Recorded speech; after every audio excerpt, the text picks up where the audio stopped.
It is all about matzo today in the sartorial kitchen. I'm kicking things off with an apple chutney with golden raisins and using the matzo as a thickener. Then I'm using the matzo meal to make some delectable savory pancakes. Again, for a shake and bake style traditional pork schnitzel, and turning our pan drippings into a lovely Dijon berblanc sauce. So why don't you pull up a chair and dine with me? Welcome back, everybody. Yes, we're doing matzo today, but we're starting with some apples because I'm going to be doing an applesauce that's going to go beside our pork. We're also doing some pancakes. It's going to be so much fun. So I just finished peeling 6 apples, 3 Granny Smith because you know I love those tart apples, and some Gala apples. So we got the sweet and the sour. Now the peels, we're not going to use today, but I like to boil them down with a little sugar, some lemon juice, some water, and make apple juice. But that'll be for another time. So this is going to be a chunky style applesauce, almost like a chutney. So you can cube these if you want, but we're going to shred them like potatoes. I'm just going to come in here along the side of the apple. I don't want to go too far in.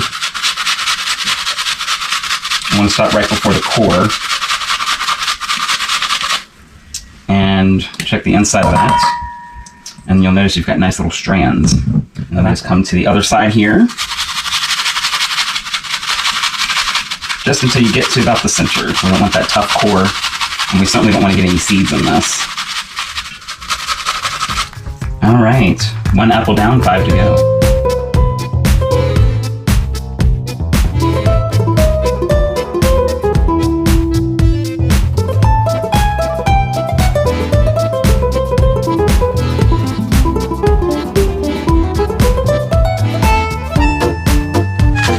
Okay guys, there are our apples.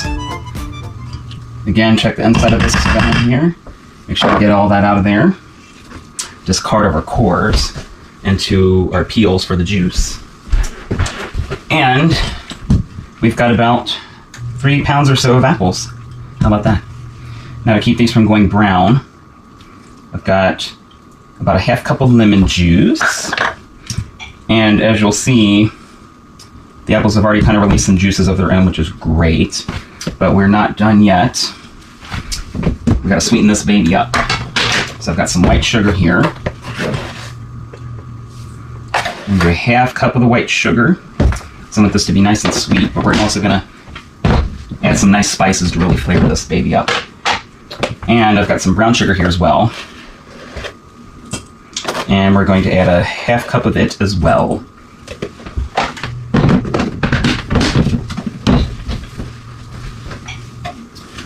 And then we've got cinnamon, we've got cloves, and we've got nutmeg. I want this to be full of flavor. So the cinnamon, we're gonna add about a teaspoon. So I want these apples to be nice and flavorful. The cloves, and not so much. About a 1/4 teaspoon. And same with the nutmeg.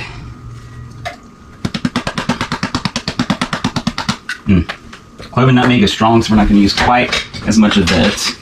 And we'll come in here with our spoon and just stir this around. I want that sugar to dissolve into our lemon juice and the apple juices, and make sure that our spices get all over each piece of apple so everything tastes the same. I'm also going to throw in a pinch of salt just to round out all those sweet flavors. Now, I said we're making this more of a chutney style.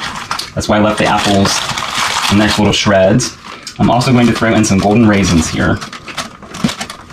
If you can't find the golden, you can use the regular raisins. I just thought the golden raisins would be a nice color. I'm going to add about a half cup. You can add as much or as little as you like. And I'm going to stir those in as well.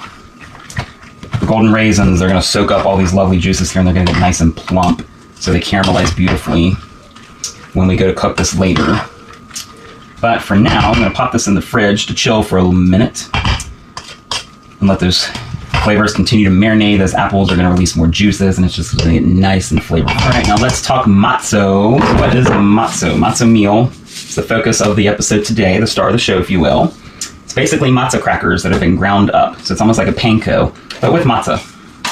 And we're using that today to make matzo pancakes. So I've already cracked a couple eggs. I've got one more here to go. I always start with my eggs so I can watch for eggshells. We don't want eggshells in our pancakes. And we're going to come in here and give our eggs a little whisk.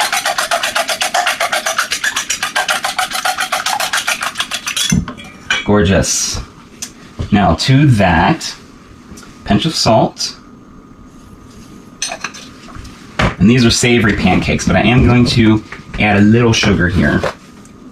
About 2 tablespoons. So I do want them to have a little sweetness. And we're also going to throw in some granulated onion, about a teaspoon of granulated onion, and about a teaspoon of mustard powder. Yes, these are going to be a little funky, guys, but it's going to be so good. And whisk that up. Now for the dry ingredients. So this is a 3-2-1 recipe. 3 eggs, and then roughly 2 cups of matzo meal.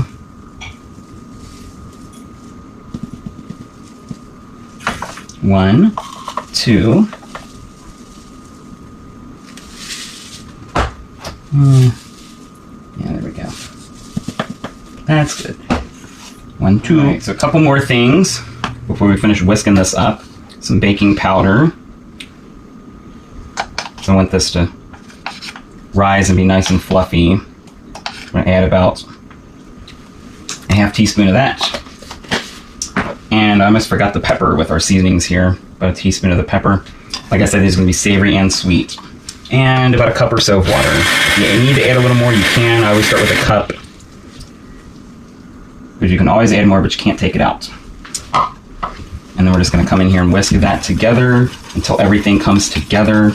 And you're going to be looking for roughly a typical pancake batter consistency. You just want to make sure everything's well incorporated. And I am going to go ahead and add a little more water. Okay. All right.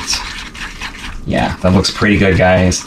But before we start frying these babies up, I am ready to get my apples started. Okay, guys, as you can see, more liquid we got out of these apples. And those golden raisins have plumped up nicely, so we're going to throw these in.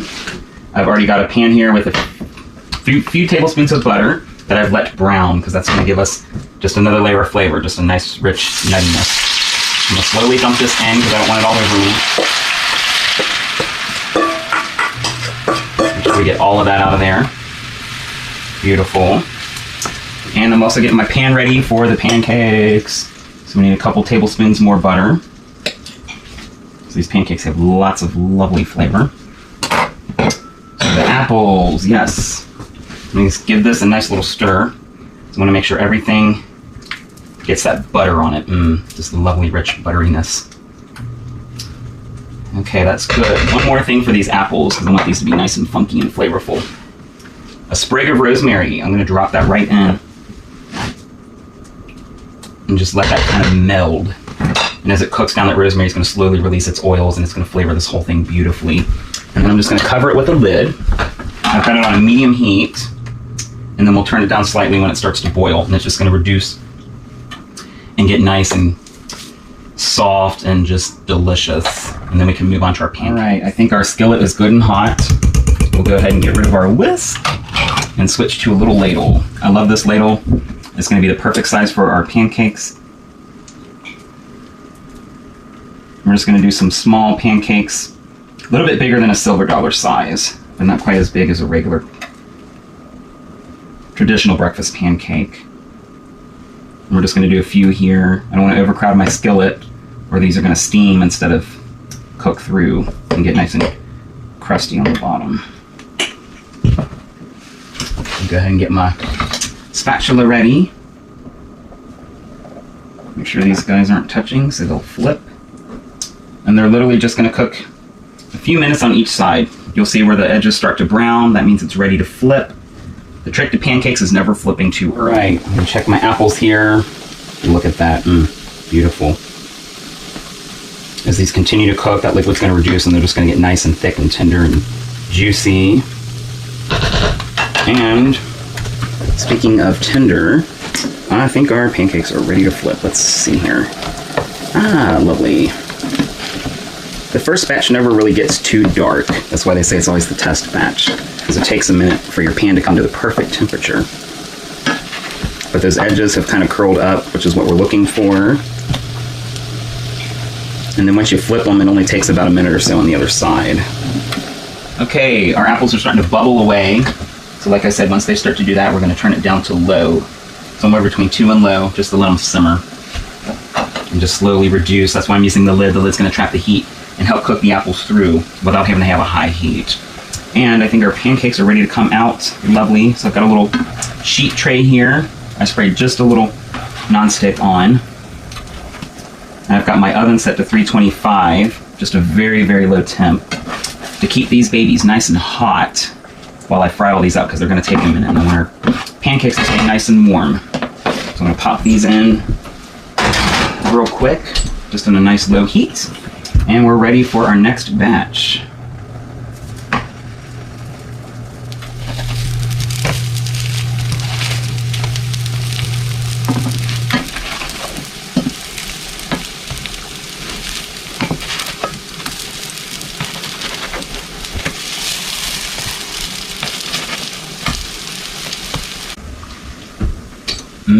Okay guys,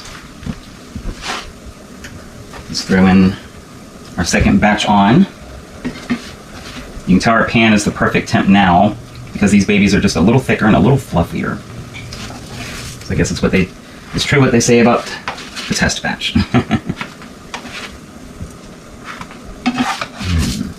Beautiful. I'm gonna throw in a little more butter so our next batch does not stick. And these babies go back in the oven.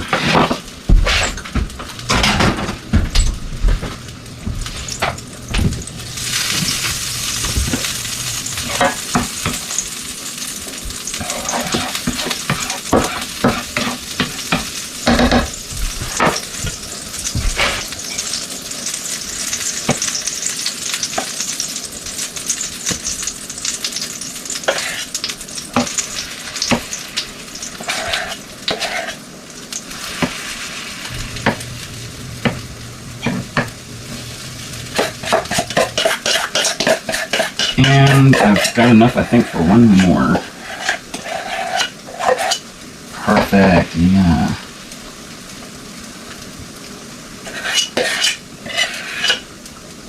So this made about 12. Of course, if you want more, you can always double the recipe. And we're just gonna let these do. Now, while my pancakes finish doing their thing, we're gonna talk about pork. So I've got some pork chops here. I got this whole thing for $5, guys. And who remembers shake and bake? Well, that's what we're doing today, and I'm going to help you put together a delicious shake and bake version of a pork schnitzel. So the pork chops, I've got them in a plastic bag here. This is a plastic bag recipe. Everything's done in the bag. And I'm just going to come in here with my rolling pin and pound these out. I want them to be about a 1/4 inch thick. That way I know they will cook through in the same amount of time it takes our breading to get nice and golden brown. And make sure they're an even thickness so they cook through all around. I would say these are pretty good. I'm gonna flip my pancakes real quick. Guys, these are looking so good. They're smelling even better.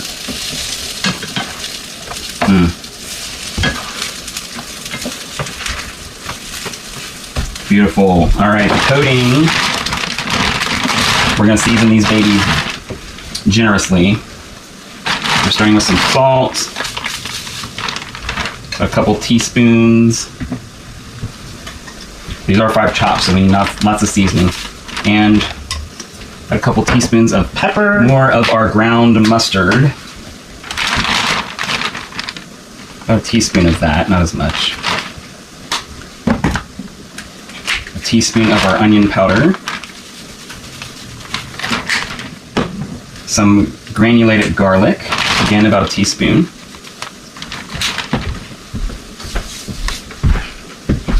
Paprika, however you like to say it. I'm going to do a couple teaspoons of that, just to give it some color, some nice smoky flavor.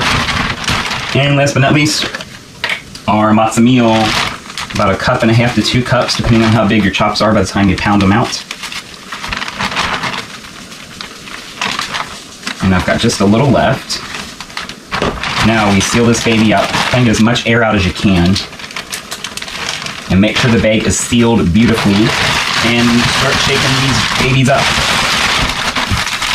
You can go up and down and all around. Just give it a shaky shake shake. This is going to be our bicep workout for the day. All right, beautiful. Yes. Now our pancakes.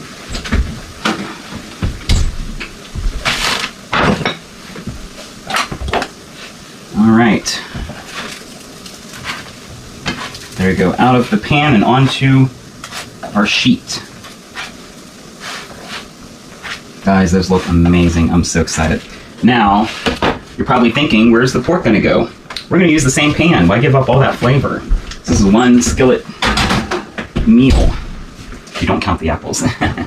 So, a little more butter. This is a shallow fry. So, my butter first, because I want that flavor, but to get the high heat for the crispiness on the pork, about 3 or 4 tablespoons of olive oil. Just enough to coat the bottom of the skillet. Give that a little zhuzh, just to make sure that butter's nice and melted. So our pork is ready to fry up. And just give it a little more tossing, just to make sure all that breading is on there. You want every piece to have a nice, generous coating of the seasoning, of the breading, flip it over. And I love this because the pork is kind of dry. You don't need an egg wash to get your breading to stick. Now let's grab some tongs and open our bag up. And you'll see that pork is beautifully coated. I'm just going to set that down there. And if you want, you can come in with the tongs and even toss this a little better just to really make sure that breading's on there.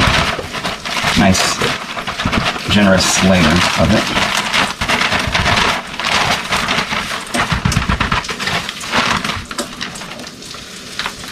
I think I'm going to start with 3 for now. I don't want to overcrowd my skillet.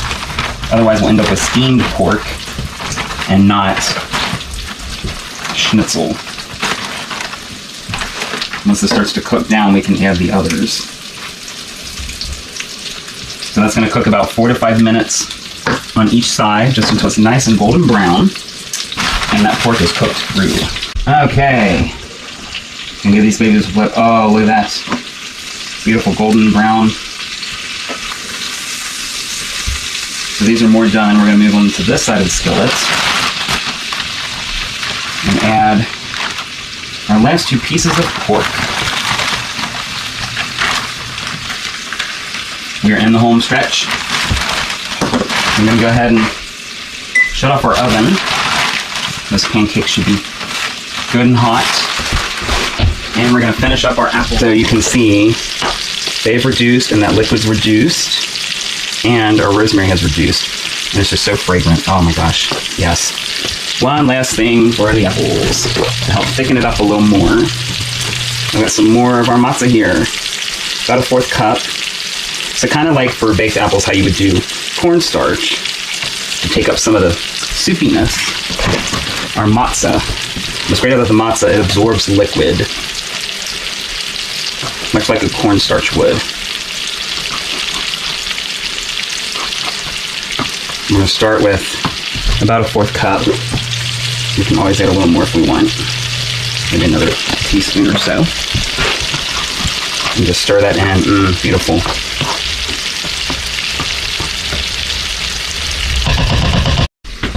Alright guys, this is looking good. And I did say chutney, but it's going to be more of a cross between like a chutney and an actual applesauce. So we're going to blend this up a little.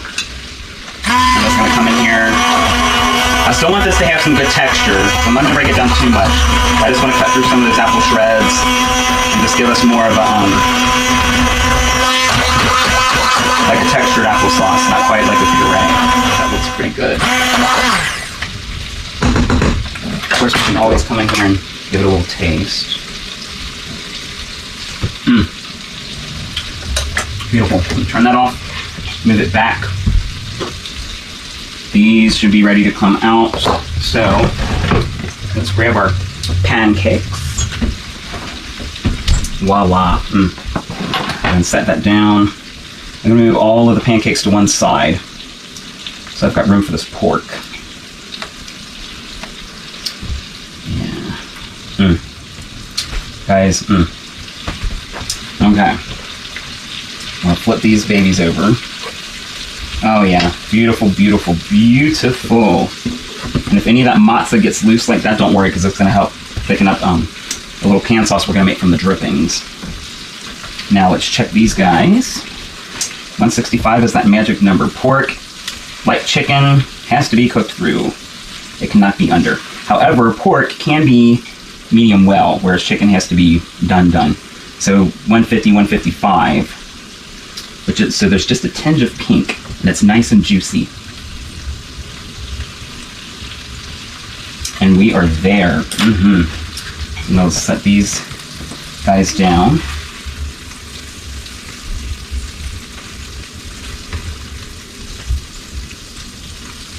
And we can spread these out and let them finish to cook.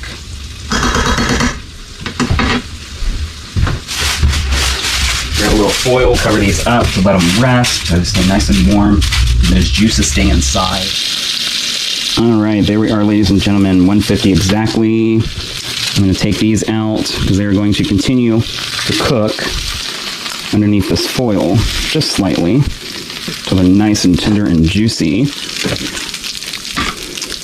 So we've got all this loveliness in this pan here. We'd be ashamed to waste it, so we're not going to do that.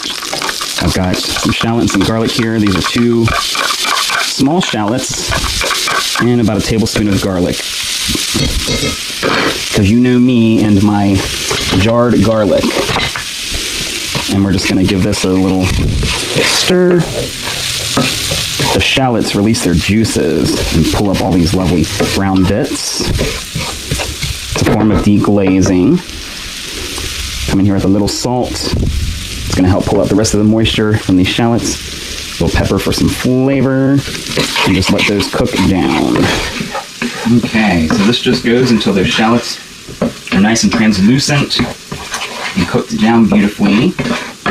And that minced garlic does not take long either. Just make sure the shallots are nice and soft, and they are. So a couple more things here. Some Dijon mustard. Good Dijon, not that yellow stadium mustard. And I'm going to add about a teaspoon to teaspoon and a half of the mustard. And some white cooking wine, or any kind of white wine you like. Something dry and savory, though. And anywhere from a few tablespoons to a 1/4 cup, just enough to coat the bottom of the skillet. And we're going to stir in that mustard. And we're just going to get a nice little mustard cream sauce here. I'm just stirring that mustard to the white wine. And now we can add a little more salt and a little more pepper. This cooks for a few minutes just to let that white wine, the alcohol of that white wine cook out. It'll start to bubble a little bit. We don't want this to go all the way up to a boil. We just want it to bubble. All right, everybody, time for a little kitchen chemistry. So you can see our sauce is just kind of bubbling very slightly. We're going to throw in about 4 tablespoons of cold diced butter. It must absolutely be cold butter, not room temperature butter. And what's going to happen is this hot sauce is going to react to the cold butter as it slowly melts, distributing all that wonderful flavor. But it's also going to thicken this sauce just ever so slightly. And we turn this down to a very, very low, and we don't even stir it. I just kind of give it a little swirl. Let that butter slowly reduce. It's just going to give this sauce a nice depth of flavor, a nice richness. It literally takes about a minute, and you can see it's already thickening up. Guys, so excited. And there we have it. That is a little berblanc sauce. All right, we're going to turn off our sauce. Guys, that's beautiful. Now let's plate up. Okay, so I'm going to get me a nice juicy pork chop. I think one is enough for now. And we'll grab a couple of our pancakes. Now to finish our sauce, I've got a little of my dried parsley here from the garden. So I'm going to take a little of that and just kind of zhuzh it right in here just for some nice color. Maybe a little more if we like. Beautiful. And let's see here, we'll plate up our apples. Just a nice little helping of the apples. And we'll get some of our sauce here and spoon it right over the pork. And I would say dinner is served. So this is definitely a knife and fork meal. So I'm going to cut a little of this up for me.